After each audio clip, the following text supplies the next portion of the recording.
Hello everyone, कैसे हो आप सभी लोग। वेलकम टू जैसे स्टडी क्लासेस। हम प्रेजेंट इंडेफिनिट जो है पढ़ चुके हैं। आज पढ़ेंगे प्रेजेंट कंटिन्यूअस टेंस। देखिए, इसका हिंदी होता है प्रेजेंट मीन्स वर्तमान, कंटिन्यूअस मीन्स जारी और टेंस मीन्स काल, यानी वर्तमान अपूर्ण काल इसको हिंदी में कहते हैं। शुद्ध रूप से वर्तमान अपूर्ण काल जो होता है इसका प्रेजेंट कंटिन्यूअस, यानी इसमें जो होगा काम आपका जारी रहेगा, जो काम होगा वो पूर्ण नहीं होगा। तो अब हम सबसे बात पहले करते हैं इसकी पहचान की। इस टेंस को हम कैसे पहचानेंगे कि यही टेंस है। सबसे पहली बात, इसमें रहा है, रही है, रहे हैं, मतलब कार्य हो रहा है, ऐसे शब्द का आप प्रयोग पाएंगे। तो आप पहचान में लिख सकते हैं पहचान। जिन हिंदी वाक्य के अंत में क्या है, रहा है, रही है, रहे हैं, रहा है, रही है, रहे हैं और रहा हूँ आदि शब्द आते हैं। ठीक है, ऐसे शब्द यानी प्रयोग होंगे। जिन शब्दों का प्रयोग होगा उनसे ये लगेगा कि कार्य जारी है। देखिए, अभी वो टेंस क्या था, उसमें सहायक क्रिया ज़्यादा प्रयोग नहीं हो रही थी। अभी इसमें क्या होगा, सहायक क्रिया शुरू से स्टार्टिंग से प्रयोग होगी और सहायक सभी के लिए। जैसे इसमें जो हेल्पिंग वर्ब होगा वो होगा इज और एम और आर। इसको आप सोचेंगे दूर दूर क्यों लिखे सर जी, तो हम बता देते हैं कि यहीं पर किसके साथ क्या लगेगा। देखिए, एम जो है केवल व केवल आई के साथ लगेगा। I am going, I am eating, I am sleeping, ऐसे आपने सुना होगा, पढ़ा होगा, बोला होगा। अब देखिए, इज किसके साथ, एक वचन के साथ, एक वचनकर्ता के साथ इज लगेगा। तो इज किसके साथ लगेगा, ही के साथ, यानी ही मीन्स वह, किसके लिए, पुरुष के लिए या लड़की के लिए। सी मीन्स वह, ये स्त्री के लिए या लड़की के लिए, और ये लड़के के लिए और पुरुष के लिए। ठीक है, वही पुरुष लड़का ही। ठीक है, इट के साथ, इट मीन्स यह, ये निर्जीव मतलब जिनमें बुद्धि ना हो उनके लिए भी प्रयोग कर देते हैं या। और फिर नाम, नाम कैसा होना चाहिए, एक वचन का होना चाहिए, एक वचन, यानी एक अकेले के लिए हो। जैसे राम हो तो केवल राम ही हो, मोहन हो तो केवल मोहन ही हो, सोहन हो तो केवल सोहन ही हो, मतलब अकेला हो। ये नहीं मोहन और सोहन या राम और लक्ष्मण, नहीं तो वो बहुवचन हो जाएंगे। तो उनके लिए, बहुवचन के लिए आर का प्रयोग हम करेंगे। देखिए, आर किसके साथ लगेगा, दे के साथ लगेगा। दे मिस वह जो होंगे ज़्यादा लोग होंगे। फिर उसके बाद वी के साथ लगेगा, वी मिस हम ज़्यादा लोग होंगे। और फिर यू के साथ लगेगा, किसके साथ लगेगा, यू के साथ। यू मीन्स तुम या आप, तुम या आप, इसके साथ। और ये बहुत सारे लोग के लिए लगेगा, बहुत बहुवचन के लिए, मतलब बहुत ज़्यादा लोग के लिए। इनका प्रयोग आप समझ गए कि इस जो है वो ही के साथ और सी के साथ, हिट के साथ, नेम के साथ, और आर जो है दे, वी, यू और बहुत सारे लोग के साथ लगेगा। और आई के साथ केवल वो केवल एम लगेगा। ठीक है, ये समझ में आया। अब जो मेन वर्ब होगी, ये तो हो गई आपकी हेल्पिंग वर्ब। अभी मेन वर्ब में आपको क्या करना है, आई एन जी लगाना है, वो भी हम बता देते हैं। देखिए, जो मेन वर्ब होगा, जैसे मान लो गो है, इसमें क्या होगा, आई एन जी लगेगा, आपका गोइंग बन जाएगा।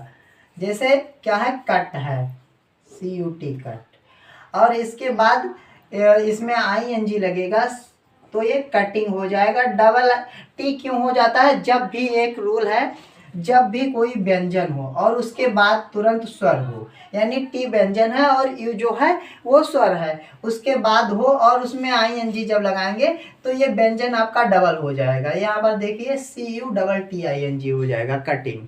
ये आपको समझ में आया होगा। ऐसे आप ढेर सारे वाक्य पाएंगे जिसमें लास्ट में जो होगा व्यंजन होगा और उसके बाद तुरंत जो होगा स्वर होगा, तो उसमें आईएनजी आप लगा देंगे। अब हम आते हैं, ये पहचान हो गई, इसके रूल देख लेते हैं कैसे बनेगा, यानी हम इसका फार्मूला आपको बता देते हैं। सबसे पहले इसमें सब्जेक्ट लिखोगे अफर्मेटिव, इसी को हम क्या कहते हैं, सिंपल सेंटेंस, यानी साधारण वाक्य।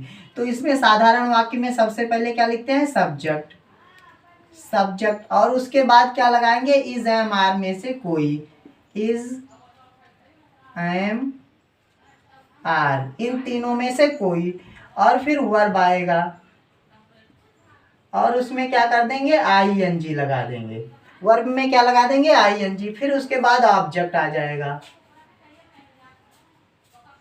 ऑब्जेक्ट के बाद आपका तुरंत क्या आ जाएगा, अदर वर्ड, अदर वर्ड मतलब जो कुछ बचा बचा है वो वाक्य आप लिख देंगे, लास्ट में फुल स्टॉप लगा देंगे। अब इस पे हम एक आध उदाहरण दे देते हैं, जैसे कि मैं मैदान में मैच खेल रहा हूँ, एक वाक्य ये लेते हैं, मैं मैदान में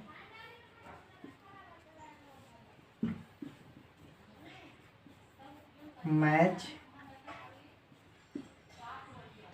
खेल रहा हूँ। तो अभी देखिए सबसे पहले सब्जेक्ट, सब्जेक्ट मिस करता, जो खेलने का काम करेगा वही होगा करता। तो देखिए मैं खेलने का काम कर रहा हूँ, यानी खेलने का काम कौन कर रहा है, मैं। तो इसमें सबसे पहले किसकी इंग्लिश आएगी, मैं की इंग्लिश आई। आई के साथ क्या लगेगा, इस एम आर में से केवल आई के साथ एम आ सकता है, तो आई एम। अब इसके बाद आपका वर्ब आएगा, वर्ब क्या है, खेलना। तो अभी खेलने की इंग्लिश क्या होती है, प्ले। इसमें आप क्या करोगे, आई एन जी लगा दोगे, तो इसमें आप लगा दोगे आई एन जी। अभी इसके बाद क्या आ जाएगा, I am playing in cricket, cricket in the field. Cricket क्यों आ गया, क्योंकि मैच। इसके बाद I am playing in the field, cricket ऐसे अच्छा नहीं लगेगा, इसलिए सबसे पहले हम मैच का को छोड़ के मैच पहले लिख के फिर इन द फील्ड लगा देंगे, ये हुआ आपका, और फुल स्टॉप लगा देंगे। अभी इसके बाद एक क्या करते हैं, आर का ले लेते हैं, जैसे तुम अंग्रेजी के प्रश्न सॉल्व कर रहे हो, तो यही हो जाएगा,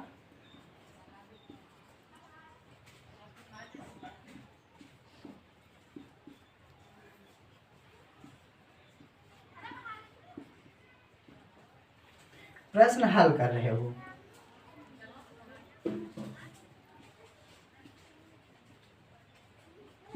तो देखिए तुम, इसमें सबसे पहले सब्जेक्ट, सब्जेक्ट कौन है, तुम, यानी सब्जेक्ट जो काम कर रहा हो, कौन काम कर रहा है, तुम कर रहे हो, तो आप लिखोगे यू।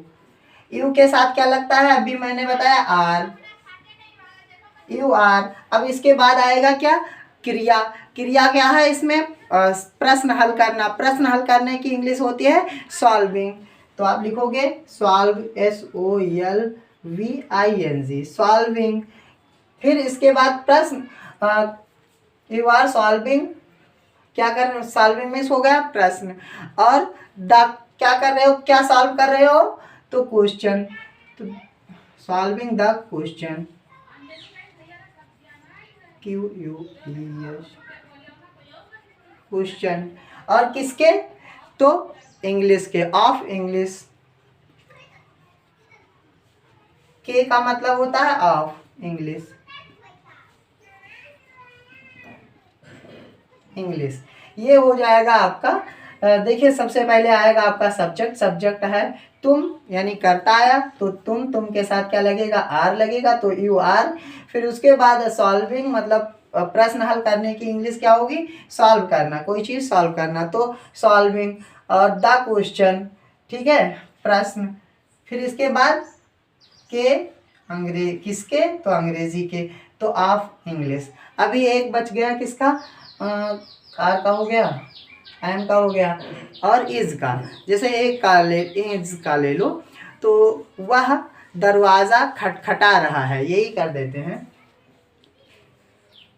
वह दरवाज़ा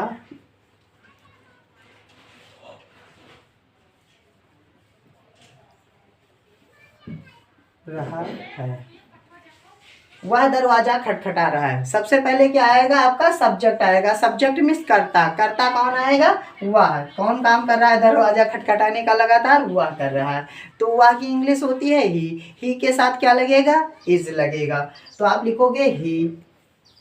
इसके बाद इज लगाओगे। अब खटखटाने की इंग्लिश होती क्या, नॉक, और नॉक में क्या लगा दोगे, ING। तो आप लिखोगे KNOCK, ये हो गया नॉक, इसको पढ़ते हैं नॉक, और इसमें क्या लगा दोगे, ING, नॉकिंग। और क्या, एट द डोर मतलब दरवाज़ा। एट क्यों लग रहा है, क्योंकि वो दरवाजे के पास है, उसके ऊपर तो है नहीं, तो ऊपर की इंग्लिश एट यहाँ पर आएगी। और डूअर, आप प्रीपोजिशन पढ़े होंगे तो ये समझ में आ गया होगा एट क्यों लगा। तो वीडियो देखने के लिए धन्यवाद। इतना ही वीडियो रखते हैं, एक एक टॉपिक छोटा छोटा वीडियो बनाएंगे, और ये जो है पूरी इसकी PDF कम्युनिटी में पड़ जाएगी कल तक। तो थैंक यू, ज़्यादा से ज़्यादा लोग के पास शेयर कीजिए।